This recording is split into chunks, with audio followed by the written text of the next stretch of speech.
নবীজি বলেন আনা ওয়া কাফিলুল ইয়াতীম কাহাতাইনি ফিল জান্নাহ। নবীজি বলেন আমি আর ইয়াতীমের অভিভাবক জান্নাতের মধ্যে পাশাপাশি অবস্থান করব। নবীজি এই কথা বলে দুই আঙ্গুল ইশারা দিয়ে দেখায়া দিলেন, এই দুইটা আঙ্গুল যেমন পাশাপাশি অবস্থানরত, নবীজি বলেন আমি আর ইয়াতীমের অভিভাবক ওই রকম জান্নাতে পাশাপাশি অবস্থান করব।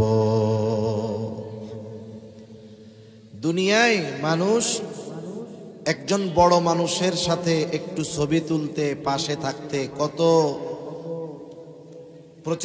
চেষ্টা করে, আশা পোষণ করে।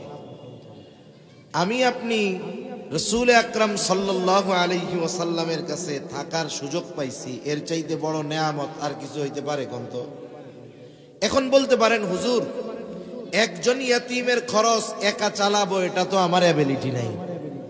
আপনার একজনের পুরা খরচ চালানোর সামর্থ্য নাই। আপনি ওই ইয়াতীমের পোশাক এক বছরে যা লাগে ওইটুকের দায়িত্ব নেন।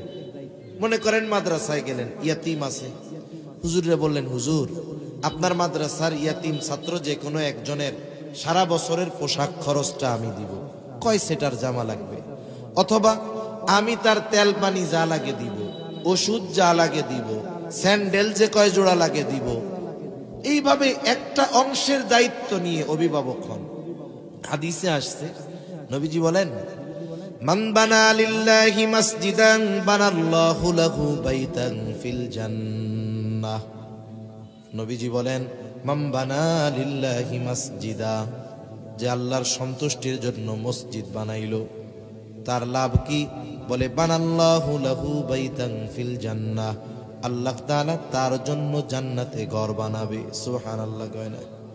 এখন বলেন তো এই ফজিলতের আশায় যদি সকলেই একটা কইরা মসজিদ বানায়, তাইলে তো ইমামও থাকবো না, মুয়াজ্জিনও নাই, মুসল্লিও নাই, তাই না?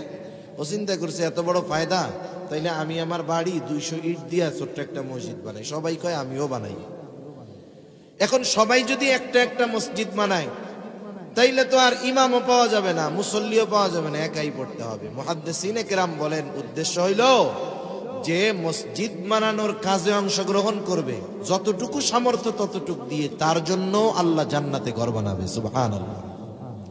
তাহলে মসজিদ বানানোর কাজে সামান্য অংশ থাকলেও, শরীক থাকলেও যদি জান্নাতে ঘর পাওয়া যায়, যেই লোকটার পরিপূর্ণ একটা ইয়াতীমের অভিভাবকত্ব নেওয়ার সামর্থ্য নাই, সে যদি ইয়াতীমের একটা বিষয়ের দায়িত্ব নেয়, আশা করা যায় আল্লাহ তাআলা জান্নাতে নবীর সাথে তাকে থাকার সুযোগ করে দিবে ইনশাআল্লাহ।